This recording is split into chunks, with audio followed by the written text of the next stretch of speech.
दोस्तों आज मैं आपको एक कहानी के माध्यम से एक नार्सिसिस्टिक रिश्ते की सच्चाई सुनाने जा रहा हूं। दोस्तों ये कहानी हम सभी ने अपने बचपन में जरूर सुनी है। दोस्तों एक दिन एक बिच्छू नदी किनारे बैठा हुआ होता है। उसे नदी को पार करनी होती है, लेकिन नदी बहुत ज्यादा चौड़ी होती है और बीच में कोई कंकड़ पत्थर या कोई रास्ता नहीं होता।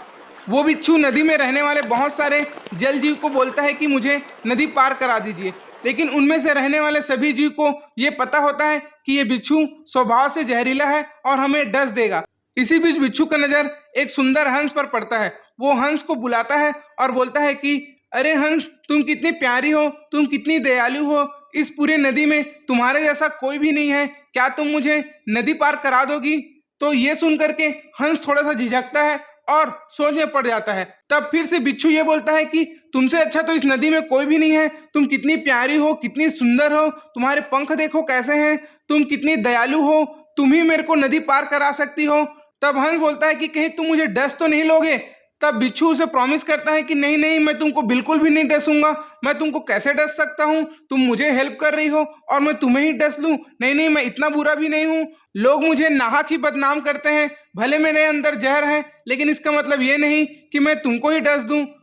दोस्तों यहाँ पर ध्यान देने वाली बात यह है कि बिच्छू ने हंस के ऊपर एक नार्सिसिस्टिक मैनिपुलेशन टेक्निक को यूज किया, वो है लव बॉम्बिंग और फ्यूचर फेकिंग। दोस्तों बिच्छू ने हंस को अपने झूठे तारीफों के जाल में फंसाया और उसका लव बॉम्बिंग किया, और वो फ्यूचर फेकिंग के माध्यम से कि भविष्य में वो हंस को नहीं काटेगा और वो अच्छे बर्ताव का वादा करता है कि वो उससे अच्छे से पेश आएगा। और हंस बिच्छू के इस लव बॉम्बिंग और फ्यूचर फेकिंग के जाल में फंस जाता है और हंस उसको अपने पीठ में बिठा करके नदी पार कराने लगता है। जब नदी पार होने वाली लगती है और किनारा आने लगता है तो बिच्छू हंस को डस लेता है और हंस दर्द से फड़फड़ाने लगती है और बिच्छू से वो पूछती है कि तुमने तो मुझे प्रॉमिस किया था कि तुम मुझे नहीं डसोगे, फिर तुमने मुझे क्यों डस दिया? तब बिच्छू हंसने लगता है और बोलता है कि मैं तो बिच्छू हूँ, डसना मेरी फितरत है, डसना मेरा स्वभाव है। दोस्तों इस कहानी में एक बिच्छू एक एवरेज नार्सिसिस्ट से कहीं ज्यादा सेल्फ अवेयर है। उसे पता होता है कि उसका नेचर, उसका प्रकृति कैसी है, लेकिन एक एवरेज नार्सिसिस्टिक व्यक्ति को यह पता नहीं होता कि उसका प्रकृति क्या है और किस तरीके से उसका टॉक्सिक बिहेवियर उसके आसपास के लोगों को प्रभावित कर रहा है। दोस्तों इस कहानी में भले ही बिच्छू जहरीला था और उसने हंस को डस लिया, लेकिन वो एक नार्सिसिस्ट नहीं था। अगर बिच्छू सच्चा नार्सिसिस्टिक होता तो वो हंस को ही दोष देने लगता, उसका ही गैस लाइटिंग कर देता, ब्लेम शिफ्ट कर देता कि मैंने तुमको डसा, ये मेरे कारण नहीं, तुम्हारी गलती है, तुमने मुझे नदी क्यों पार कराया, ये तुम्हारी गलती है कि तुमने मुझे नदी पार कराया। इस तरीके से बिच्छू अगर नार्सिसिस्ट होता तो सामने वाले का मैनिपुलेशन करता।